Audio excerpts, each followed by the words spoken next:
kiranya hidup kami senantiasa mengikuti rencana Tuhan. Kami yakin dan kami sadari bahwa ini tidaklah gampang, karena kami harus menghadapi realitas kehidupan yang tidak mudah. Tapi kami percaya bahwa Roh Kudus-Mu yang akan menyertai kami, memimpin kami, untuk kami selalu ada dalam rancangan Tuhan. Kami bersyukur karena oleh rancangan Tuhan juga kami boleh ada sampai hari ini, menikmati relasi bersama dengan Tuhan melalui ibadah yang kudus dan mulia. Dan ini yang merupakan kehendak-Mu dalam hidup kami, supaya kami mempersembahkan tubuh kami sebagai persembahan yang hidup, yang kudus, dan yang berkenan kepada Tuhan. Karena inilah ibadah yang sejati menurut pandangan Tuhan. Roh Kudus, tuntun pikiran, perasaan, kehendak kami, supaya kami tunduk pada kehendak Tuhan.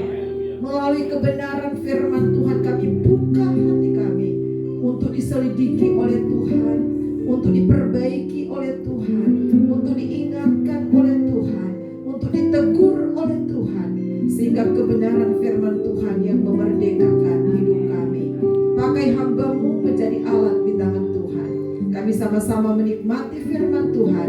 Demi nama Yesus kami berdoa. Haleluya.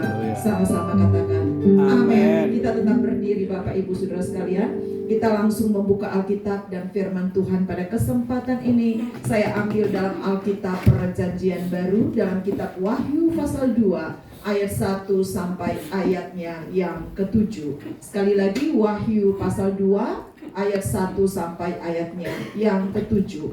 Kalau sudah mendapatkannya, kita akan baca secara bergantian. Saya akan membacakan ayat 1, nanti Bapak Ibu ayat 2, begitu seterusnya sampai ayat 7. Lembaga Alkitab Indonesia memberikan judul kepada jemaat di Efesus. Saya mulai ayat 1. Tuliskanlah kepada malaikat jemaat di Efesus, inilah firman dari Dia yang memegang ketujuh bintang itu di tangan kanannya dan berjalan di antara ketujuh kaki dian emas itu. Aku tahu segala pekerjaanmu, baik jeripayamu maupun ketekunanmu. Aku tahu bahwa engkau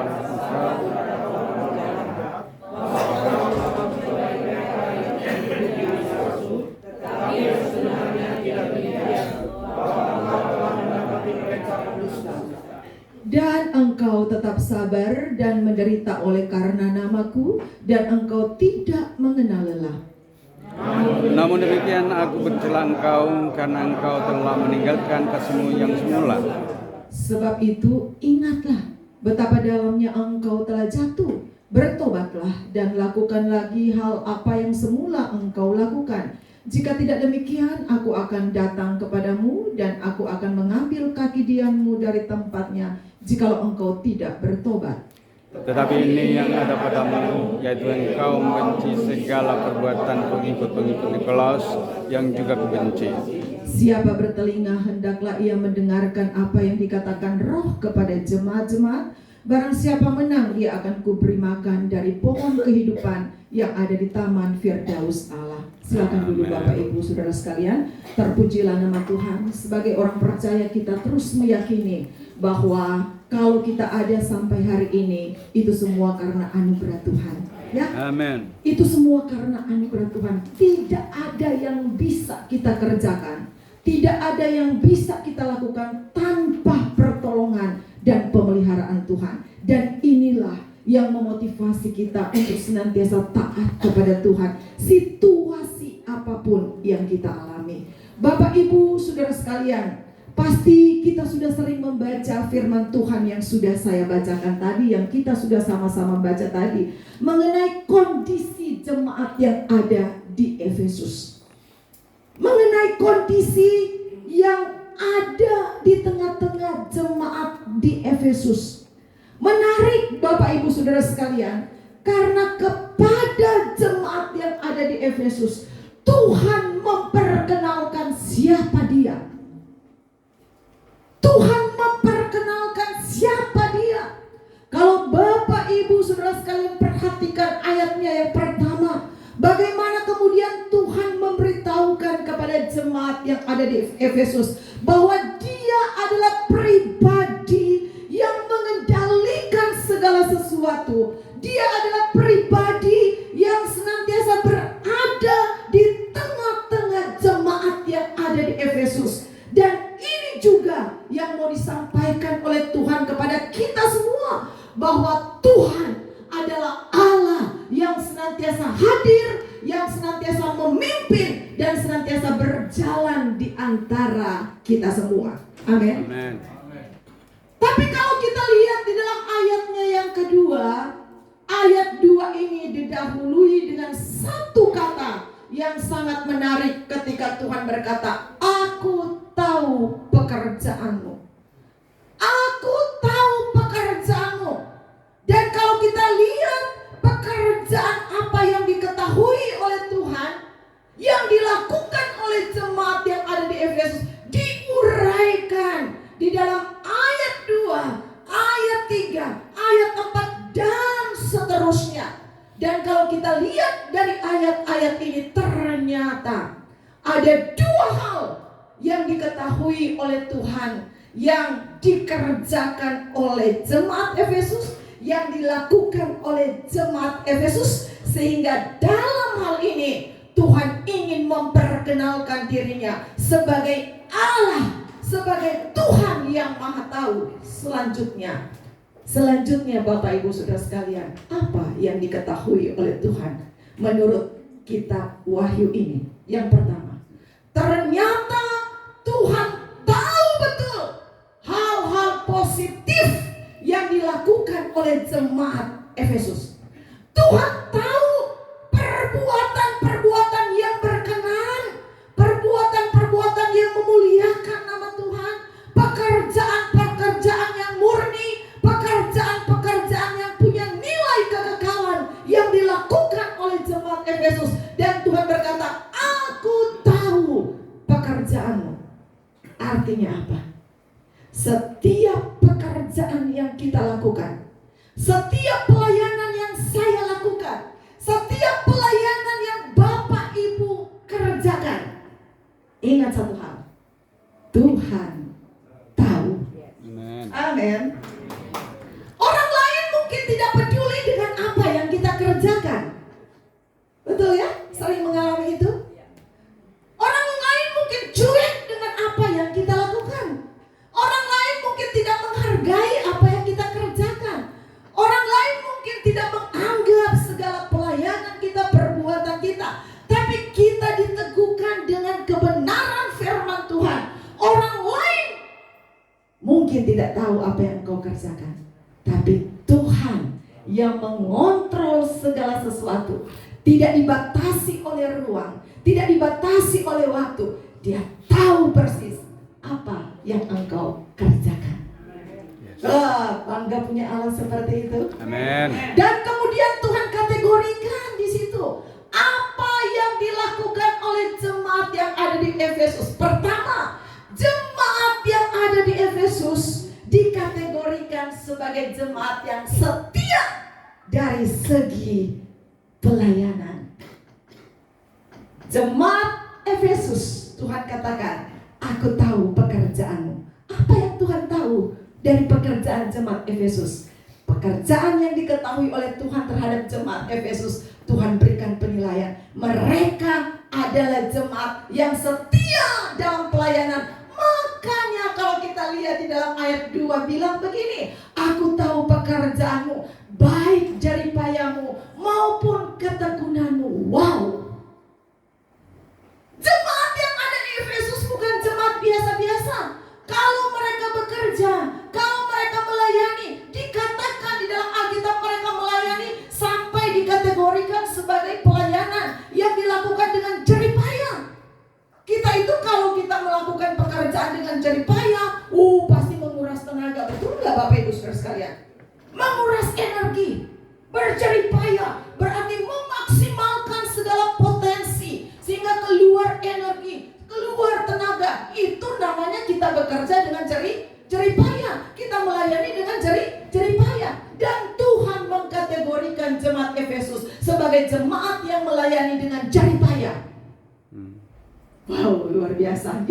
Kalau kita lihat dalam terjemahan lain, mereka melayani sambil membanting tulang. Wow, sambil mengeluarkan keringat. Jadi kalau mereka melayani pekerjaan Tuhan itu sambil mengeluarkan keringat.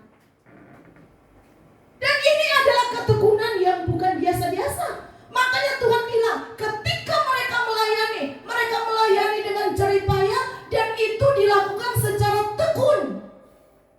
Orang boleh saja melayani dengan jerih payah, tapi belum tentu dia tekun. Karena kata tekun di sini berarti terus menerus, tidak dipengaruhi dengan keadaan, tidak dipengaruhi dengan kondisi. Hari ini rajin, besok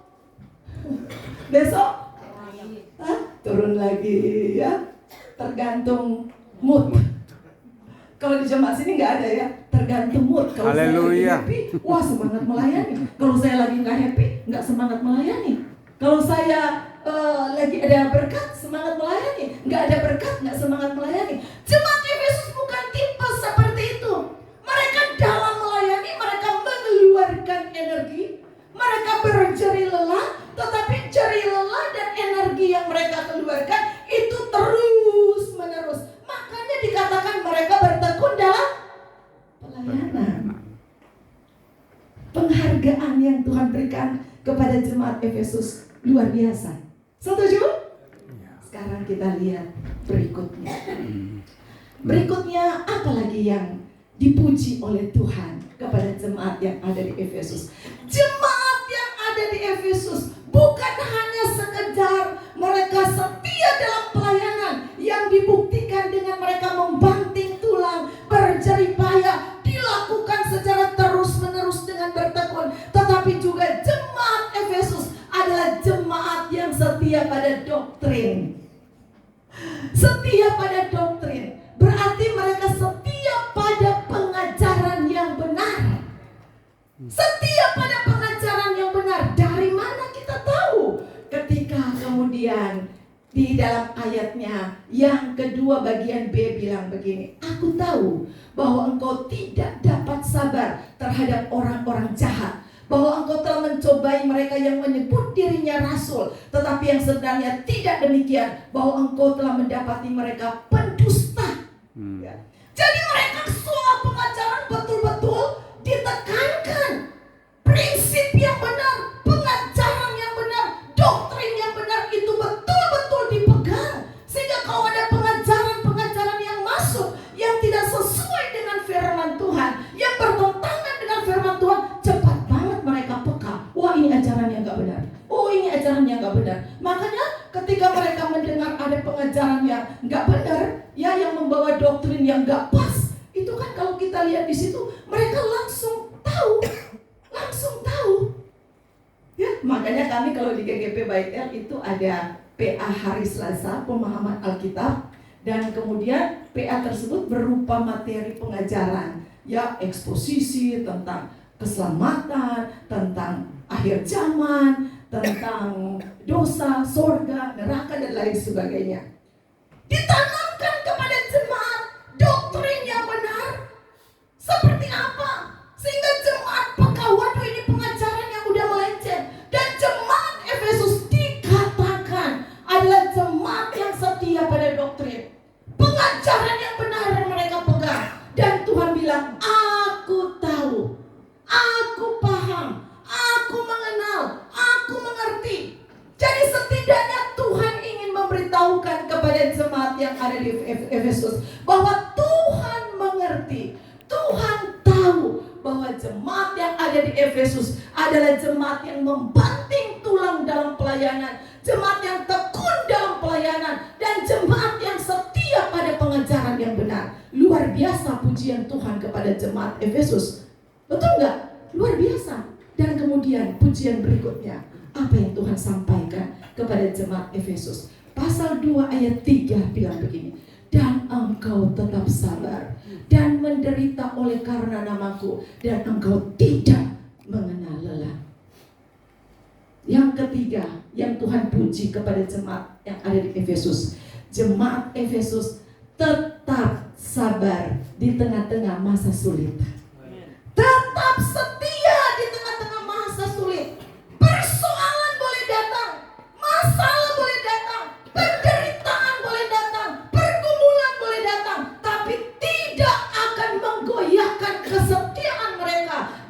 pengiringan mereka kepada Tuhan. Sehingga Tuhan melihat mereka adalah orang yang sabar, orang yang tabah. Dan ini dinilai khusus oleh Tuhan yang adalah Allah yang Maha Tahu. Kita mungkin kalau dinilai orang bisa saja salah, ya. Tapi kalau Tuhan yang memberikan penghargaan, Allah mampu menerobos kedalaman hatimu. Tuhan tahu engkau betul-betul setia atau enggak. Tuhan tahu engkau betul-betul tekun atau enggak. Tuhan tahu engkau betul-betul sabar atau enggak. Jemaat yang ada di Efesus, Tuhan kasih tahu, kamu adalah jemaat yang setia. Meskipun engkau mengalami penderitaan, meskipun engkau mengalami persoalan, meskipun engkau mengalami banyak sekali kesulitan. Dan ingat, pada zaman itu orang Kristen ditekan. Pada zaman itu orang Kristen mengalami penganiayaan. Pada zaman itu beribadah pun tidak leluasa. Karena ada rintangan-rintangan, ada ancaman-ancaman. Tidak semudah yang seperti kita lakukan sekarang. Makanya ketika Tuhan berkata, engkau tetap sabar meskipun berada di masa sulit, kesabaran yang mereka buktikan adalah kesabaran yang berkualitas. Karena kesabaran yang dilahirkan di tengah-tengah masa penganiayaan. Menurut Bapak Ibu Saudara sekalian, sempurna tidak jemaat Efesus? Sempurna menurut pandangan kita. Sempurna menurut pandangan kita. Kenapa? Karena Tuhan sendiri yang memberikan penilaian. Kamu itu adalah jemaat yang setia dalam melayani. Kamu itu adalah jemaat yang setia dalam hal doktrin. Kamu itu adalah jemaat yang setia meskipun ada di masa sulit. Tapi ada hal satu yang hilang dari kehidupan jemaat Efesus yang dikritik oleh Tuhan. Apa itu Bapak Ibu Saudara sekalian? Kita lihat kritikan Tuhan, ya, kepada jemaat yang ada di Efesus, ayatnya yang keempat. Kita baca sama-sama ayat 4. Suara nyaring Bapak Ibu Saudara sekalian, ya, dengan suara nyaring. Ayat 4. 1, 2, 3.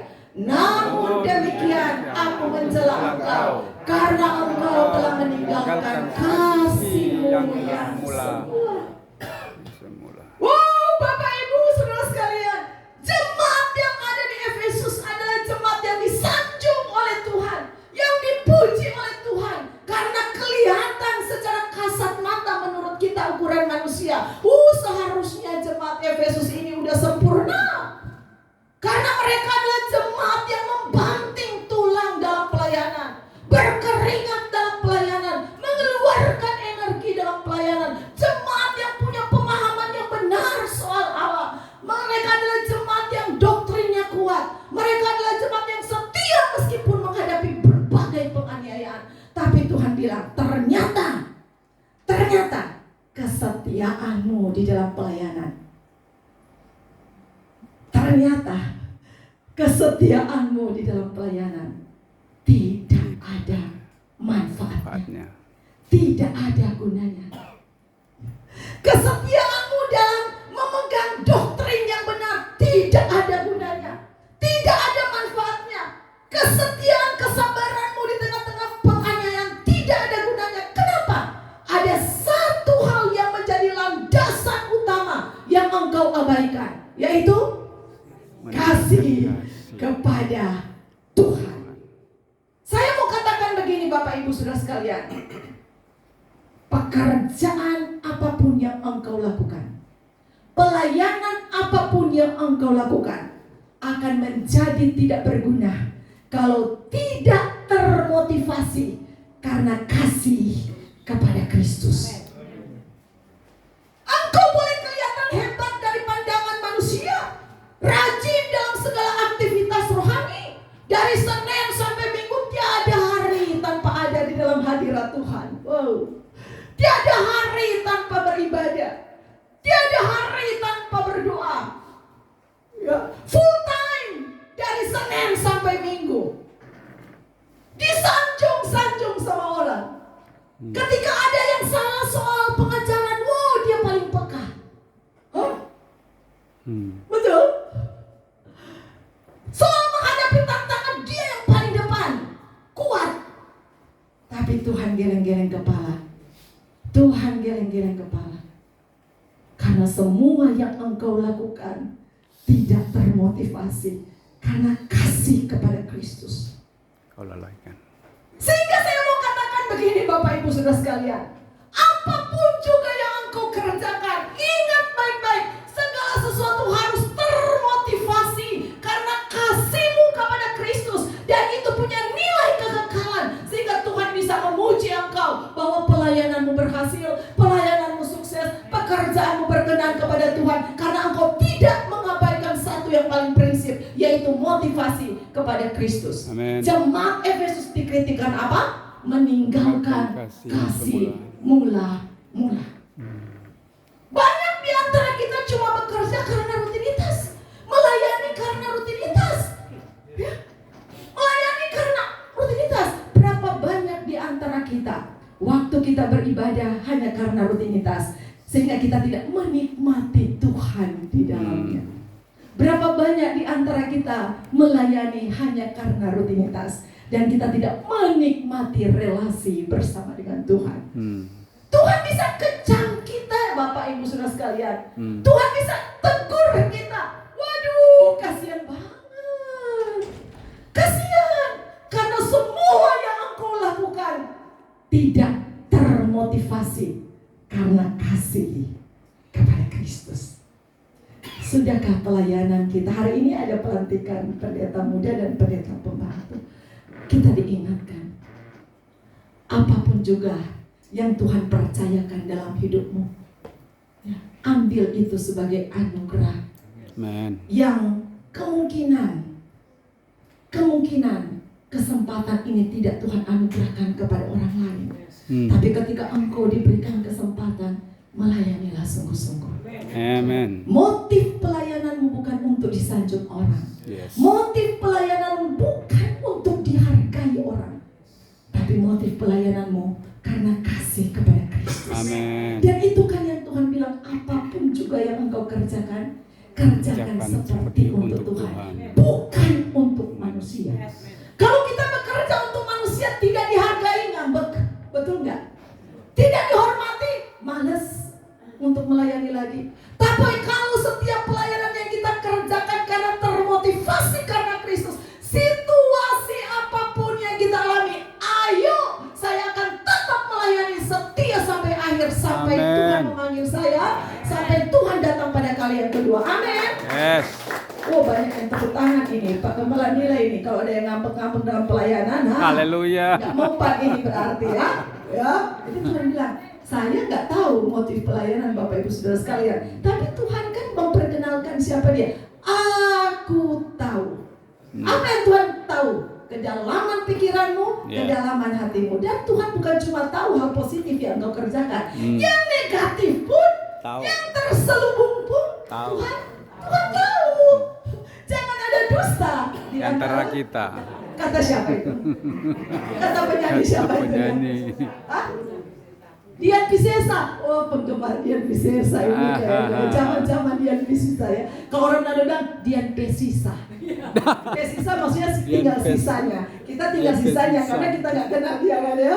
Jadi itu kalau kita melayani Tuhan dan kita tahu Tuhan tahu, makanya kan ada lagu selidiki aku. Minta Tuhan selidiki Tuhan.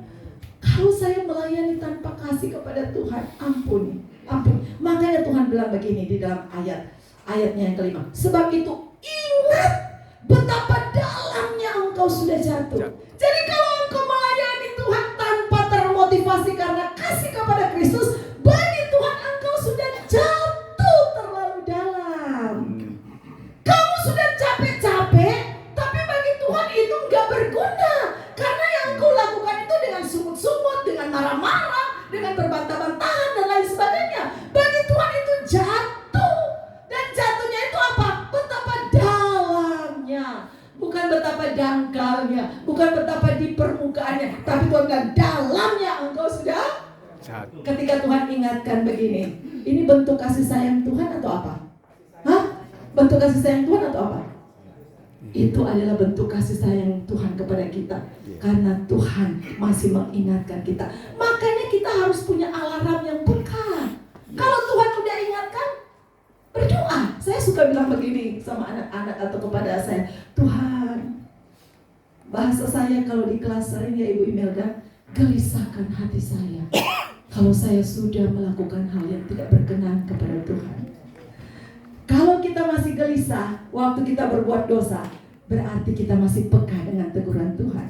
Tapi kalau sonyanda, orang Manado bilang sonyanda gelisah, sonyanda gugup, sonyanda ada ketakutan waktu bikin dosa, berarti dosa itu sudah sering dilakukan. Sehingga menjadi orang Manado bilang kabal. Kabal, bebel. Alarm udah gak mempan, tapi ketika Tuhan ingatkan kita betapa dalamnya engkau sudah jatuh, dan Tuhan suruh kalau engkau sudah tahu engkau sudah jatuh, apa yang Tuhan suruh? Tetap jatuh. Tuhan bilang apa? Bertobat. Dibilang begini ya, bertobatlah. Mau bertobat? Oh, kalau sini udah bertobat semua ya. Saya bilang, Tuhan, tolong saya Tuhan supaya saya selalu bertobat, karena kadang yang saya lakukan sudah capek-capek, tapi karena hanya mau dilihat orang. Ampuni saya Tuhan, ampuni saya. Setelah bertobat, Tuhan bilang apa? Kembali kepada apa yang pernah engkau lakukan. Waktu pertama-tama engkau melayani Tuhan, mana di sini yang pertama-tama melayani Tuhan? Ingat dulu, waktu kita cinta mula, pertama-tama melayani Tuhan, pertama-tama ikut Tuhan, betul-betul termotivasi karena cinta kepada Tuhan, cinta pada pandangan pertama. Ini anak muda waktu dia naksir orang lain. Coba yang suami-suami, istri-istri ingat masa lalu. Waktu Pak John, Pak Gembala, coba ingat waktu pandangan pertama. Oh, selalu diingat. Cinta mula-mula 1 kali 24 jam. Pingin banget ketemu terus ya. Nah, kita itu waktu pertama kali melayani kan seperti itu ya.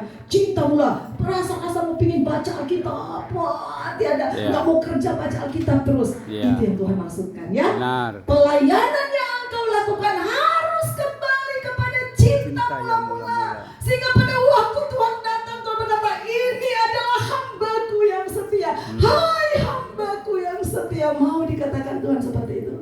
Yes. Dan Tuhan janji, ada janji loh. Jadi ada pujian, ada kritikan, tapi ada janji. Tuhan bilang janjinya apa?